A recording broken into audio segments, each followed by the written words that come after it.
The scorching Afghan sun beat down mercilessly on the rocky terrain as Commander Jake Morrison adjusted his tactical scope for the third time that morning. His SEAL team had been tracking a high-value target through these unforgiving mountains for 6 days, and every instinct told him they were close. The intelligence suggested their target was holed up in a compound just 2 kilometers ahead. But something felt wrong. Morrison had earned his reputation through 15 years of special operations, leading successful missions across 4 different theaters of war. His team trusted him implicitly, and he had never lost a man under his command. But today, an unusual tension gripped his shoulders as he surveyed the landscape through his binoculars. "Boss, we've got movement at 11 o'clock, whispered Sergeant Davis, his spotter and longtime friend. The 2 men had served together for 8 years, developing an almost telepathic communication during their operations. Davis knew when something was bothering his commander, and today's mission had Morrison on edge in a way he had never seen before. The compound ahead looked like countless others they had raided: mud brick walls, flat roof, small windows that could hide dangers behind every opening. But the intelligence report had mentioned something unusual. Local sources spoke of a ghost, a shadow that protected this particular stronghold. The tribal elders whispered stories of impossible shots taken from distances that defied belief. Morrison dismissed such talk as local superstition, but he had learned to respect the knowledge of the people who lived in these mountains. They understood the land and its secrets better than any satellite imagery or drone surveillance could reveal. Their warnings often contained grains of truth that could mean the difference between mission success and catastrophic failure. As the team prepared to move to their final assault position, Morrison noticed something that made his blood run cold. Through his scope, he caught a brief glint of reflected sunlight from a ridge nearly 2 miles away. It lasted only a fraction of a second, but his trained eye recognized it immediately, the telltale flash of a sniper scope catching the light. The distance was impossible. No sniper in the world could make an effective shot from that range. The world record for a confirmed sniper kill stood at just over 2,400 meters, achieved under perfect conditions with the most advanced equipment available. The ridge he was looking at had to be at least 200 meters away, maybe more. Morrison quickly calculated wind speed, elevation differences, and atmospheric conditions in his head. Even if someone could somehow account for all those variables, the bullet drop alone would make accuracy virtually impossible. The round would fall nearly 30 feet during its flight time, and that was assuming perfect ballistics data. But the glint had been there. He was certain of it. Someone was watching them from that impossible distance, and whoever it was had chosen a position that should have been tactically useless. Either they were dealing with an amateur who didn't understand ballistics, or someone who knew something about long-range shooting that Morrison had never encountered. "Davis, range that ridge to our northwest," Morrison ordered quietly, never taking his eyes off the distant terrain. His spotter adjusted his equipment and began taking measurements, his face growing increasingly puzzled as the numbers appeared on his display. "Boss, I'm getting 3,200 meters, maybe 3,250. That can't be right." Davis rechecked his calculations twice, but the numbers remained the same. The distance was beyond anything either man had encountered in combat situations. Morrison felt a chill despite the desert heat. Intelligence briefings had mentioned a sniper operating in this region, someone the locals called the Desert Shadow. The report seemed too fantastic to believe. Impossible shots taken at ranges that violated every principle of ballistic science. Enemy forces eliminated from distances that shouldn't allow for accurate targeting.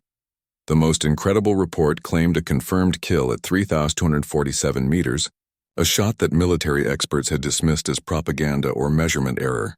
No scope existed that could provide accurate targeting at such range, and no rifle cartridge could maintain lethal velocity over that distance while dealing with the massive bullet drop and atmospheric interference. Yet the glint had been real, and Morrison's 15 years of combat experience had taught him to trust his instincts above all else.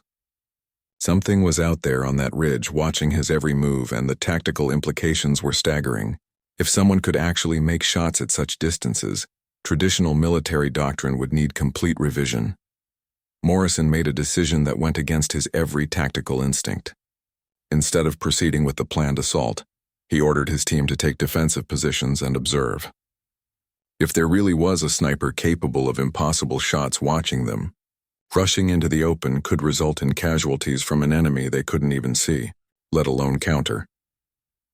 The next few minutes passed in tense silence as Morrison studied the distant ridge through his most powerful optics. The terrain was barren and rocky, offering minimal cover but excellent fields of fire for anyone skilled enough to use them. He could see no movement, no further glints of reflected light, but the feeling of being watched intensified with each passing moment. Then, impossibly, he saw her. For just a moment, a figure appeared against the skyline of the distant ridge before disappearing back into concealment. The range was so extreme that he could make out no details, but something about the silhouette seemed wrong for a male combatant. The proportions were different, smaller and more compact than he would expect from the enemy fighters they typically encountered. Morrison's hands began to shake slightly as the full implications of what he was seeing began to register. Not only was someone watching them from an impossible distance, but that someone might be a woman. The intelligence reports had never mentioned the gender of the mysterious desert shadow, but if his eyes weren't deceiving him, he might be facing something completely unprecedented in his military experience. The mission parameters had just changed completely, and Commander Morrison realized he was no longer the hunter in this deadly game of patience and precision. 3 hours passed in absolute silence as Morrison and his team remained frozen in their defensive positions. The desert sun had shifted, creating different shadows and changing the light conditions completely, but the feeling of being watched never left them. Morrison had faced enemy snipers before, but this situation was unlike anything in his extensive combat experience. His radio crackled softly with an encrypted message from base command. The intelligence officer's voice was tense as he delivered new information that made Morrison's blood run even colder. 3 other special operations teams had been operating in this region over the past 2 months, and each had reported similar encounters with an invisible enemy who seemed to strike from impossible distances. The first team had lost their point man to a shot that came from over 2,800 meters away. The ballistics report had been inconclusive, because no one believed the reported distance could be accurate. Military investigators assumed the measurements were wrong, or that there had been multiple shooters working in coordination to create the illusion of an impossible shot. The second team had been more fortunate, losing only equipment to precision shots that disabled their communications gear and vehicles from ranges exceeding 3,000 meters. The shooter had deliberately avoided casualties, which puzzled military analysts. Enemy combatants typically aimed to kill, not just disable equipment and create strategic problems. The third team had reported the most disturbing encounter of all. Their sniper, a man with over 40 confirmed kills and 10 years of special operations experience, had attempted to engage the mysterious shooter in a long-range duel. He had taken a careful position with excellent cover and began systematic searches of the terrain where the enemy shots had originated. For 20 minutes, nothing happened. Then a single round had struck his rifle scope, shattering the optics and sending metal fragments into his face. The shot had come from a distance his equipment couldn't even accurately measure, and the precision required to hit such a small target at extreme range was beyond anything in military training manuals. Morrison absorbed this information while keeping his eyes fixed on the distant ridge where he had seen the mysterious figure. The pattern was becoming clear. They were dealing with someone whose capabilities exceeded every known standard for long-range marksmanship. Someone who could see them clearly while remaining virtually invisible in return. His tactical mind began working through possibilities. Perhaps the shooter was using some kind of advanced optics that weren't available to conventional military forces. Maybe they had access to experimental equipment or custom-built rifles designed specifically for extreme-range work. But even the most advanced technology couldn't completely overcome the laws of physics governing bullet trajectory and atmospheric interference. Davis shifted slightly beside him, and Morrison caught his attention with a subtle hand signal. His spotter had been studying the same ridge through high-powered optics, but his expression suggested he was seeing something different from what Morrison had observed earlier. "Boss?" Davis whispered so quietly that his voice was barely audible. "I think I've got thermal signature movement on that ridge. Whatever's up there has been shifting positions every few minutes but staying within about a 100-meter area. Professional movement patterns, very disciplined." Morrison nodded slowly. If the mysterious sniper was changing positions regularly, It showed tactical awareness and training that went far beyond simple marksmanship skills. It also explained why no counter-sniper team had been able to engage successfully. By the time they identified a firing position, their target had already moved to a new location. The radio crackled again with an urgent message from their intelligence officer. Satellite imagery had detected unusual activity around the compound they had originally planned to assault. Multiple vehicles had arrived during the past hour, and thermal signatures showed at least 20 additional personnel taking defensive positions. Morrison realized they were facing a coordinated trap. The mysterious sniper wasn't just protecting the compound. She was part of a larger defensive strategy designed to pin down special operations teams while reinforcements arrived. The impossible shooting distances weren't just showing off. They were tactical choices designed to keep enemy forces at ranges where conventional weapons couldn't respond effectively. His team was now caught between the compound with its increased defenses and the ridge where an impossible sniper maintained overwatch of their entire area of operations. Traditional military doctrine called for immediate withdrawal when facing such disadvantageous conditions. But Morrison's instincts told him that running might be exactly what the enemy wanted. If they retreated, they would have to cross open ground that would give the distant sniper multiple opportunities for shots at closer ranges. If they advanced toward the compound, they would face concentrated fire from prepared positions while still being vulnerable to the Overwatch sniper. Either choice could result in casualties that Morrison was not willing to accept. He made a decision that surprised even his experienced team. Instead of moving in either direction, Morrison ordered them to dig in and prepare for a long-term defensive position.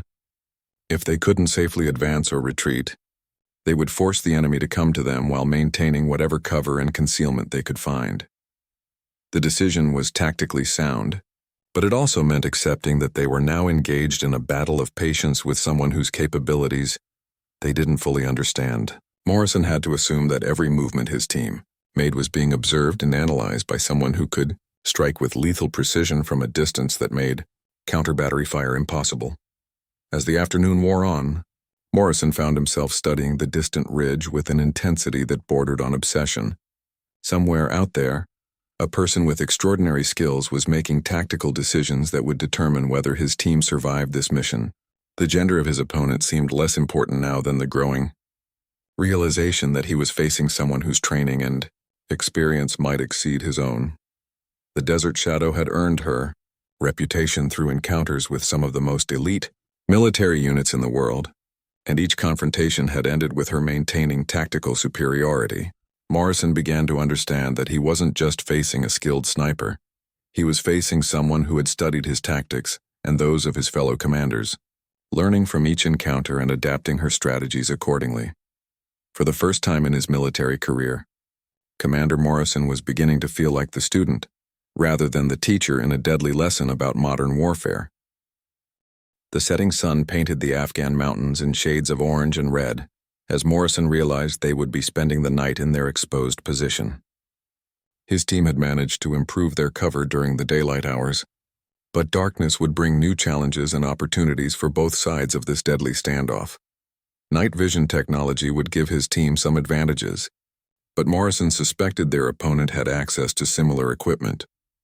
The thermal signatures Davis had detected earlier suggested sophisticated surveillance capabilities that went far beyond basic optical scopes. Someone with resources and training was supporting the Desert Shadow's operations. As darkness fell, Morrison's radio received an encrypted message that changed everything he thought he knew about their situation. Intelligence analysts had finally managed to decode intercepted communications from the area, and what they discovered painted a picture that challenged every assumption about who they were facing. The Desert Shadow wasn't working alone, and she wasn't simply a local fighter who had developed extraordinary skills through years of mountain warfare. Intelligence suggested she was part of an international network of specialists who had been recruited and trained by someone with deep knowledge of special operations, tactics, and advanced marksmanship techniques. More disturbing was the revelation that several governments had been trying to identify and recruit her for over 2 years. The impossible shots weren't accidents or lucky hits. They were demonstrations of capabilities that military researchers had declared theoretically impossible until someone began achieving them. Consistently in combat situations, Morrison studied the intercepted communications while maintaining watch on the distant ridge. The messages were brief and coded, but intelligence analysts had identified references to the American SEAL commander and specific details about his team's composition and equipment. Someone had been studying them specifically, preparing for this exact confrontation. The realization that he was facing a planned ambush rather than a chance encounter made Morrison reconsider every decision he had made since arriving in the area. His team's route, their timing, even their mission objectives might have been anticipated and prepared for by an enemy who understood his tactics better than he understood theirs. Davis crawled over to Morrison's position, his face grim in the green glow of night vision equipment. His thermal imaging had detected movement patterns on the ridge that suggested their opponent was preparing for something. The regular position changes had stopped, replaced by what looked like preparation for a sustained engagement. "Boss, I'm reading multiple heat signatures up there now. Looks like she's got support, maybe 3 or 4 additional people who moved in after dark. They're setting up what looks like observation posts at different elevations along the ridge." Morrison absorbed this information while calculating the tactical implications. If the Desert Shadow now had a support team providing surveillance and possibly additional firepower, his options for movement had become even more limited. Any attempt to change positions would be observed and potentially interdicted by multiple shooters working in coordination. But the presence of additional personnel also created opportunities. More people meant more thermal signatures, more chances for communication intercepts, and potentially more mistakes that could provide intelligence about their capabilities and intentions. Morrison began developing a plan that would force his opponents to reveal more about their position and strength. He ordered his team to begin systematic probes of the surrounding area using suppressed weapons and controlled movements designed to draw fire. If they could provoke responses from the ridge, they might be able to determine exact positions, estimate the number of opponents, and possibly identify weaknesses in their defensive setup. The first probe came at midnight when Sergeant Williams moved 50 meters to the north, using natural cover to mask his thermal signature while maintaining radio contact with the main group. For 10 minutes, nothing happened. Then a single shot rang out from the ridge, and Williams reported that a round had struck within inches of his position. The shot had come from over 3,000 meters away, in complete darkness, and had nearly hit a target that was using every concealment technique in the Special Operations Manual. Morrison realized they were facing capabilities that exceeded not just normal human skills, but the limits of what conventional equipment should have been able to achieve under those conditions. His radio crackled with an unexpected message on an emergency frequency that only his team should have known. The voice was female, speaking clear English with an accent he couldn't immediately identify. The message was brief but chilling in its implications. "Commander Morrison, you have 30 minutes to withdraw your team from this area. This is not a threat but a professional courtesy. You are outmatched, outgunned, and under surveillance by systems you cannot counter with your current equipment. Take your men and leave." Morrison stared at his radio in shock. Not only did his opponent know his name and rank, but she was offering him a chance to withdraw without casualties. In 15 years of special operations, no enemy had ever offered him terms for retreat, and certainly not with such detailed knowledge of his identity and tactical situation. The message also revealed something important about his opponent's mindset and training. Offering terms to an enemy commander required confidence, tactical superiority, and a level of professionalism that suggested formal military background rather than simple insurgent training. Morrison was facing someone who understood the rules of engagement and chose when to apply them. Davis looked at his commander with an expression that mixed respect and concern. They both understood that accepting the offer would mean admitting defeat by an opponent they had never even seen clearly. But refusing might mean casualties that could have been avoided through tactical wisdom. Rather than stubborn pride, Morrison made a decision that reflected both his tactical training and his responsibility for his team's safety. He keyed his radio to respond on the same frequency, knowing that his words might be heard by intelligence analysts on both sides of the conflict. "This is Commander Morrison. I acknowledge your message and your capabilities, but we have a mission to complete, and I can't withdraw without attempting to fulfill our objectives. What do you propose?" The response came immediately, as if his opponent had been waiting for exactly that question. Her voice carried a tone that suggested both respect and regret for what might have to happen next. "Then we understand each other, Commander. You have your duty and I have mine. When the sun rises, this becomes a different kind of engagement. I wanted you to know that what happens next is not personal, just professional." Morrison realized he was about to face the most challenging opponent of his career, and for the first time he wasn't entirely sure his team would survive the encounter. Dawn approached with an eerie silence that made every member of Morrison's team nervous. The night had passed without further communication from the desert shadow, but thermal imaging showed continued movement on the distant ridge. Whatever was planned for daybreak, their opponent was making careful preparations that suggested this would be far more than a simple sniper engagement. Morrison had used the dark hours to study every piece of intelligence available about impossible long-range shots and the technology that might make them feasible. Military databases contained theoretical papers about advanced ballistics computers, experimental ammunition, and optical systems that existed only in research laboratories. None of it should have been available to insurgent forces operating in remote mountain regions, but someone had bridged the gap between theoretical capability and practical application, creating a weapon system that could engage targets at ranges previously considered impossible. Morrison began to suspect they weren't facing a simple sniper, but rather a field test of technology that could revolutionize modern warfare. His radio received another encrypted intelligence update that provided disturbing context for their situation.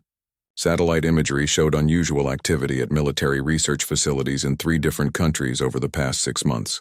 Personnel movements, equipment transfers, and financial transactions suggested that multiple governments were investing heavily in extreme-range precision weapons development.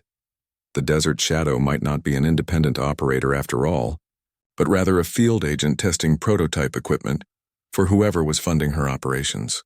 The implications for international security were staggering if someone had successfully developed weapons that could strike targets from previously safe distances. Morrison's tactical analysis was interrupted by movement on the ridge that made his blood freeze. Through his most powerful scope, he could see a figure standing openly on the skyline, making no attempt at concealment. The distance was still over 3,000 meters, but the person was clearly visible and appeared to be studying his position with some kind of optical equipment. The boldness of the display was either supreme confidence or deliberate provocation. No trained sniper exposed themselves so completely unless they were either certain of their safety or trying to draw enemy fire for tactical reasons. Morrison suspected it was a combination of both, a demonstration of superiority designed to provoke a response that would reveal more about his team's capabilities. Davis had his thermal imaging and range-finding equipment focused on the ridge, providing a steady stream of information that painted an increasingly complex picture of what they were facing. Multiple heat signatures suggested at least 5 people were now positioned along the ridge, with the primary figure maintaining the most exposed position. "Boss, I'm getting some weird readings on the ballistics computer. If someone actually tried to make a shot from that position, they'd need to account for over 40 feet of bullet drop, wind speeds that vary at different altitudes, and atmospheric pressure changes that affect trajectory calculations. The math doesn't work with any conventional ammunition." Morrison nodded grimly. They were definitely facing technology that went beyond normal military capabilities. Someone had solved ballistic problems that military researchers had considered insurmountable, creating a weapon system that rendered traditional tactical doctrines obsolete. His radio crackled with another message from the Desert Shadow, this time with a tone that suggested the final phase of their confrontation was about to begin. Her voice carried a note of professional respect mixed with regret for what was about to happen. "Commander Morrison, you have impressed me with your tactical discipline and your refusal to risk your men unnecessarily. I want you to know that what happens next is a demonstration, not an execution. Please ensure your men understand that movement will be interpreted as hostile intent." Before Morrison could respond, the world around him exploded into chaos. 3 shots rang out in rapid succession from the distant ridge, and impact struck within meters of each team member's position. The precision was impossible. Someone had simultaneously engaged 4 separate targets from over 3,000 meters away, placing shots close enough to demonstrate deadly capability without actually causing casualties. Morrison realized he was witnessing something that would change military doctrine forever. The Desert Shadow hadn't just made impossible shots. She had made them simultaneously, suggesting either multiple coordinated shooters or some kind of advanced fire control system that could engage multiple targets with sequential precision faster than human reflexes should allow. His team remained frozen in their positions, understanding that they had just witnessed a demonstration of capabilities that made conventional counter-sniper tactics useless. They were facing someone who could engage any target within their area of operations while remaining at distances that made return fire impossible. The radio crackled again with a message that confirmed Morrison's growing suspicions about the true nature of their opponent and her mission in the region. "Commander, you have now seen what your intelligence services have been trying to understand for 6 months. The shots you just witnessed were made using technology that your government would very much like to acquire. The question is whether you can provide them with the information they need, or whether you become another unsolved mystery in their files." Morrison suddenly understood that he wasn't just caught in a tactical engagement. He was a witness to a demonstration of capabilities that multiple governments were desperately trying to understand and acquire. The Desert Shadow wasn't trying to kill his team.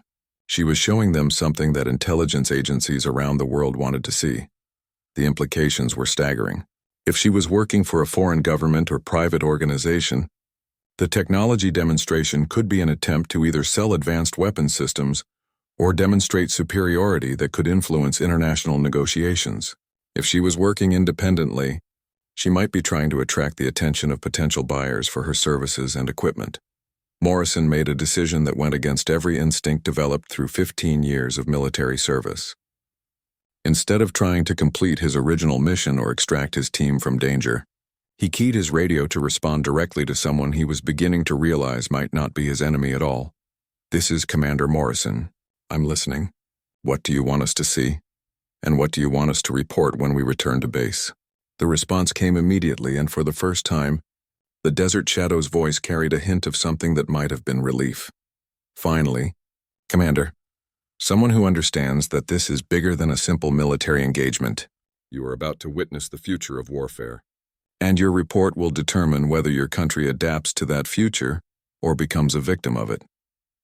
Morrison realized that everything he thought he knew about this mission had been wrong from the beginning, and that he was about to become part of something that would change the balance of power in modern military conflicts. The morning sun climbed higher as Morrison waited for the demonstration the Desert Shadow had promised. His team remained in their defensive positions, but the dynamic of their situation had shifted from a military engagement to something more resembling a classified briefing delivered under the most unusual circumstances imaginable. Morrison's radio received a series of coordinates and technical specifications that made his communications specialist's eyes widen in disbelief. The data included precise measurements of his team's positions, accurate down to centimeters, along with ballistic calculations that accounted for variables no human sniper should have been able to measure from such distances. "Commander," the Desert Shadow's voice crackled through his radio, "I'm transmitting ballistic data that your team's equipment cannot generate. Study the calculations and compare them to what your rangefinders and weather instruments are telling you. You'll find discrepancies that conventional military doctrine says should make accurate shooting impossible." Davis quickly began comparing the transmitted data with their own measurements, and his expression grew increasingly troubled as the numbers revealed impossible precision. The Desert Shadow's calculations included wind speed variations at different altitudes, atmospheric pressure changes that occurred minute by minute, and even gravitational effects that military manuals didn't consider significant at extended ranges. "Boss, her data is showing wind patterns that our equipment can't even detect. She's got measurements of atmospheric conditions at altitudes we can't reach with our sensors. Either she's got access to meteorological data we don't have, or she's using equipment that's way beyond anything in our inventory." Morrison absorbed this information while studying the distant ridge through his scope. The figure was still visible, apparently unconcerned about exposure to return fire from conventional weapons. The confidence suggested not just superior technology, but also superior intelligence about his team's capabilities and limitations. His radio crackled with another transmission that provided context for the technical demonstration they were Witnessing. Commander Morrison, the weapon system you are observing represents 3 years of development by a team of engineers who used to work for major defense contractors in the United States, Russia, and Israel. They became concerned that their research was being suppressed to prevent changes to existing military procurement contracts. Morrison felt his blood run cold as the implications began to register. If the Desert Shadow was telling the truth, they were facing technology that had been deliberately kept from military forces by companies more interested in protecting existing contracts than in providing superior capabilities to troops in the field. The transmission continued with details that made Morrison realize he was receiving intelligence that could change military procurement policies in multiple countries. The ballistics computer, you cannot see, uses artificial intelligence algorithms that process atmospheric data from multiple sources simultaneously. The rifle system fires specially manufactured ammunition that maintains velocity and accuracy at ranges conventional rounds cannot achieve. The optical system combines thermal, infrared, and conventional imaging with computer-assisted targeting that compensates for human error. Davis was frantically taking notes while continuing to monitor their surroundings for any changes in the tactical situation. The technical briefing they were receiving was more detailed than most classified presentations he had attended at special operations training facilities. Morrison's tactical mind was racing as he considered the implications of what they were learning. If this technology existed and was being field tested by someone operating independently of government control, the balance of power in regional conflicts could shift dramatically. Small groups with access to such systems could engage conventional military forces from distances that made retaliation impossible. Commander, the Desert Shadow continued, I want you to understand that what you have witnessed today represents a choice point for military forces worldwide. You can continue to operate with equipment that is deliberately limited by corporate interests, or you can demand access to technology that already exists but is being kept from those who need it most. Morrison realized he was receiving what amounted to a whistleblower briefing from someone who had access to classified military research. The Desert Shadow wasn't just demonstrating superior marksmanship. She was exposing a conspiracy to limit technological advancement in military equipment. His radio received coordinates for a location approximately 1 kilometer from his current position, along with instructions that suggested the briefing was about to become even more extraordinary. Commander, if you are willing to meet face-to-face, I can provide you with technical documentation that your intelligence services have been trying to acquire for 2 years. The meeting will require you to come alone and unarmed, which I understand violates your training and your responsibility to your team. Morrison stared at his radio in disbelief. After demonstrating capabilities that could have eliminated his entire team from impossible distances, his opponent was offering a personal meeting that would require him to place himself completely at her mercy. The proposal was either supreme confidence or an elaborate trap designed to capture a special operations commander. Davis caught his attention with urgent hand signals, pointing toward movement on the ridge that suggested the Desert Shadow's support team was repositioning to provide overwatch for the proposed meeting. Thermal signatures showed multiple people moving to positions that would give them clear fields of fire over the suggested meeting location. Morrison faced a decision that could determine not just his own fate, but potentially the future of military technology development.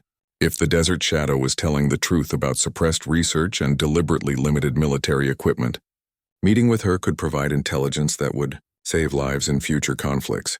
But accepting the meeting would require violating every principle of tactical safety he had learned through 15 years of special operations. He would be placing himself at the mercy of someone whose capabilities he didn't fully understand, based on claims he couldn't verify.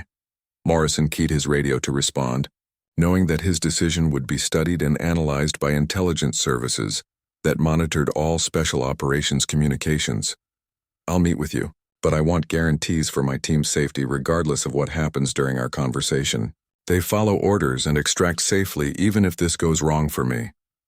The response came immediately, with a tone that suggested respect for his decision and his priorities. Agreed, Commander. Your team's safety is guaranteed regardless of the outcome of our meeting. You have 30 minutes to reach the coordinates I transmitted. Come alone, and come prepared to learn things that will change how you think about modern warfare. Morrison began preparing for what might be the most important and dangerous meeting of his military career. Morrison approached the meeting coordinates with every nerve on edge, his hands empty but his tactical awareness at maximum intensity. The location was a small clearing, surrounded by rocks that provided concealment while allowing clear observation from multiple directions. Someone had chosen the spot carefully to maintain tactical advantages while enabling face-to-face conversation. The desert shadow was waiting for him when he arrived, and Morrison's first sight of her challenged every assumption he had developed during their electronic confrontation. She was smaller than he had expected, probably in her early 30s, with the lean build and alert posture of someone who spent most of her time in physical training and combat preparation. But her eyes were what captured Morrison's attention immediately. They held the steady, calculating gaze of someone who had seen extensive combat and made life-and-death decisions under extreme pressure. These were the eyes of a professional warrior, someone whose skills had been developed through years of training and practical application. She was dressed in custom tactical gear that Morrison didn't recognize, with modifications that suggested access to equipment development resources beyond what most military units could access. Her rifle was unlike anything in his experience, longer than conventional sniper weapons, with an optical system that combined multiple technologies in ways that seemed to violate size and weight limitations. "Commander Morrison," she said, in the same voice he had heard over the radio, extending her hand in a gesture that was both professional and surprisingly courteous. "Thank you for having the courage to meet face to face. My name is Elena Vasquez, and I used to work for the same government you serve." Morrison accepted the handshake while studying her face for any signs of deception or hostile intent. Her grip was firm and calloused, the hands of someone who spent significant time with weapons and precision equipment. But her manner was more like meeting a fellow officer than confronting an enemy combatant. "You mentioned suppressed technology and corporate conspiracies," Morrison said, cutting directly to the heart of why he had risked this meeting. "I need to understand what you're really trying to tell me and who you're working for now."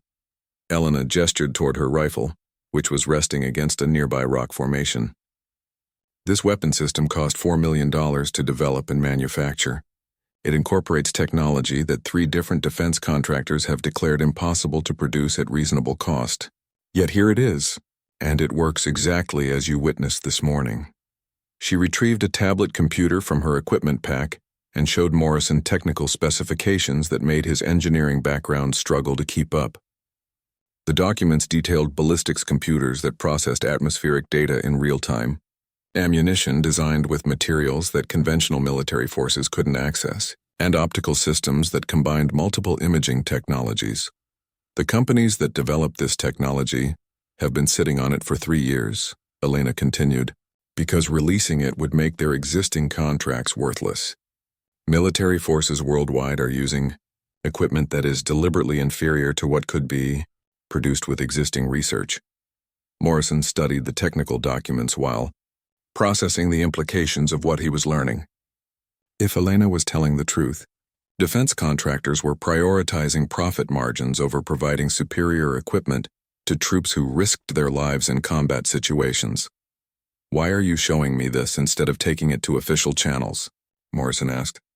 Though he suspected he already knew the answer, Elena's expression grew grim as she explained the bureaucratic and financial obstacles that prevented technological advancement in military procurement. "I tried official channels first. I was a senior engineer with the Defense Advanced Research Projects Agency for 8 years. When I tried to expose the suppression of this research, I was transferred to administrative duties and eventually forced to resign." Morrison realized he was listening to a whistleblower who had chosen extreme methods to expose corruption in military technology development. Elena hadn't become an enemy combatant. She had become a rogue agent trying to force changes in how military equipment was developed and deployed.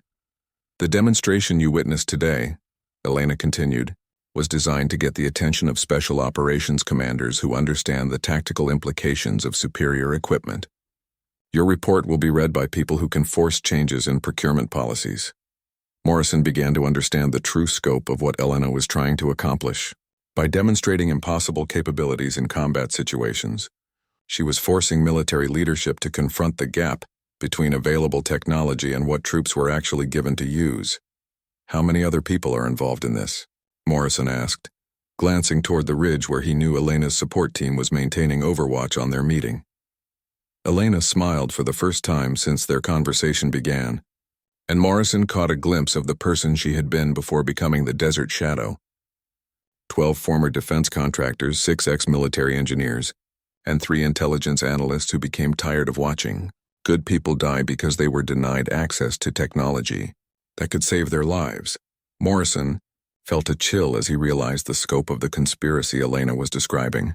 If a significant number of former government employees had gone rogue to expose military technology suppression, the implications for national security were staggering. "We're not trying to damage American interests," Elena continued, apparently reading his concerns. "We're trying to force American leadership to provide American troops with the best possible equipment. The technology exists, it works, and it's being deliberately kept from the people who need it most." Elena showed Morrison additional documents that detailed similar suppression in other countries. Russian engineers had developed advanced targeting systems that were shelved to protect existing manufacturing contracts.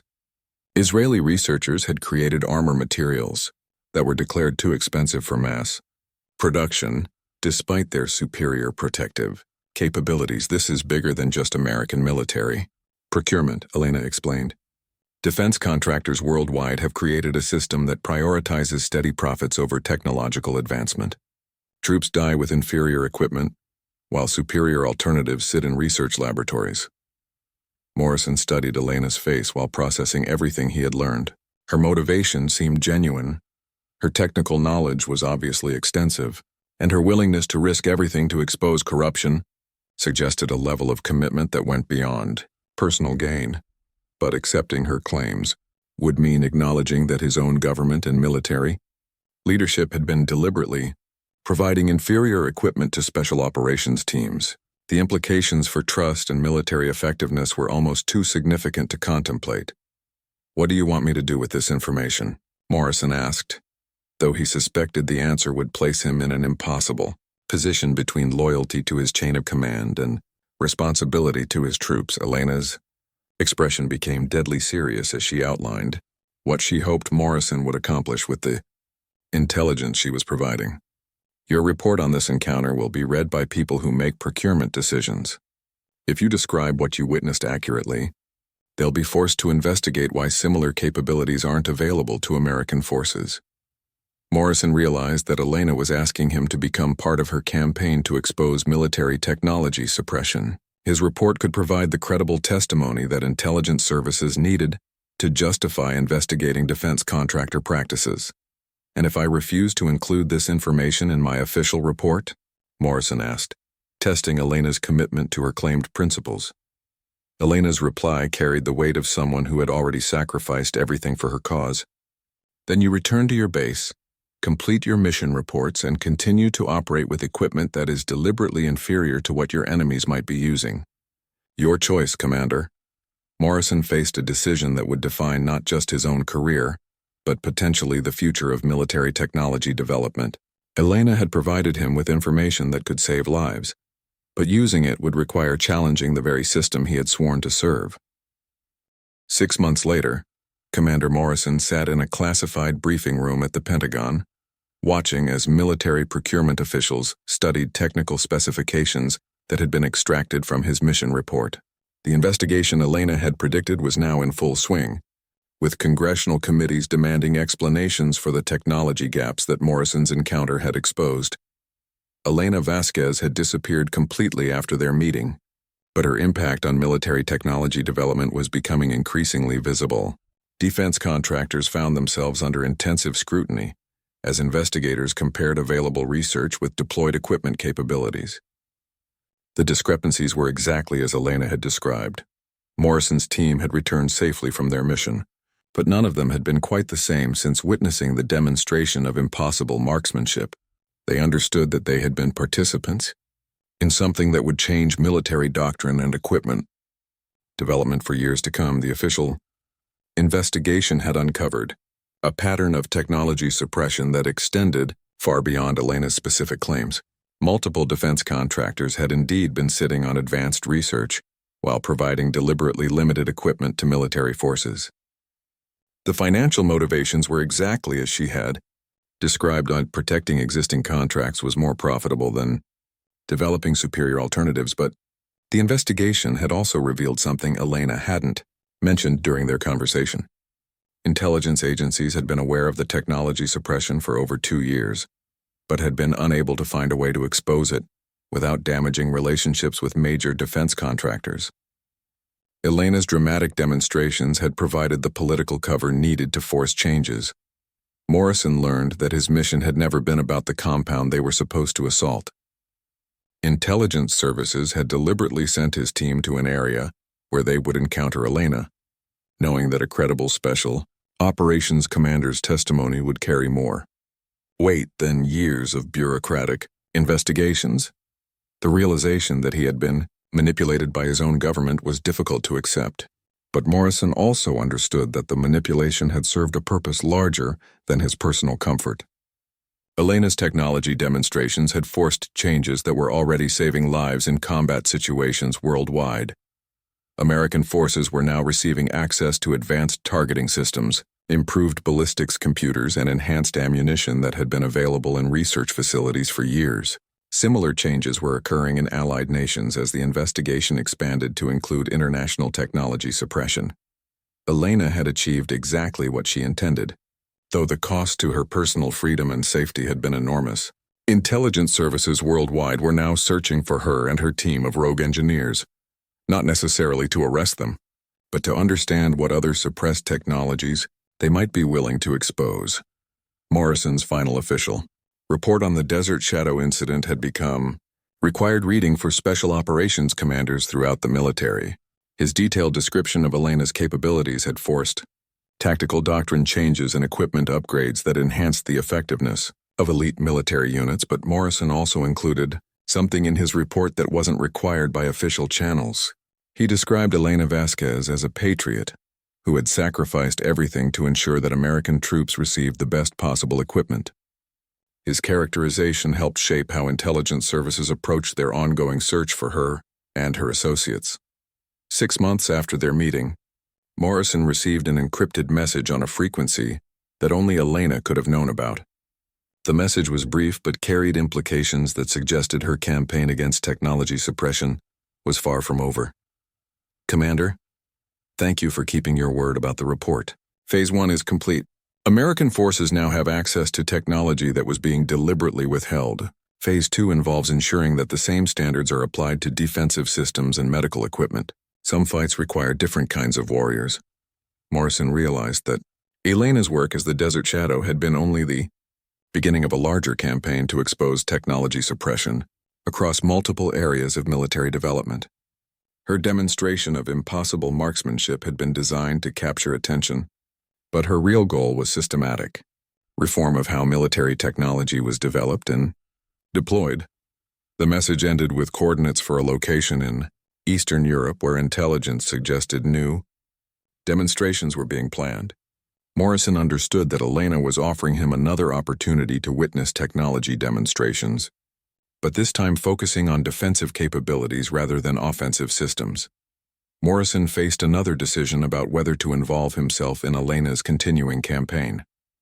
His career had benefited from the technology upgrades her first demonstration had produced, but pursuing further involvement could place him at odds with intelligence services that were beginning to view Elena as a security threat rather than a patriotic whistleblower.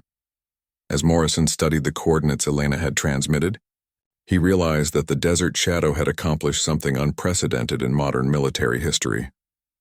She had forced changes in technology development by demonstrating capabilities that couldn't be ignored or dismissed, proving that sometimes the most effective way to serve your country was to challenge the systems that claimed to protect it. The woman who had frozen a SEAL commander with an impossible shot from 3,247 meters had done something far more significant than demonstrating superior marksmanship.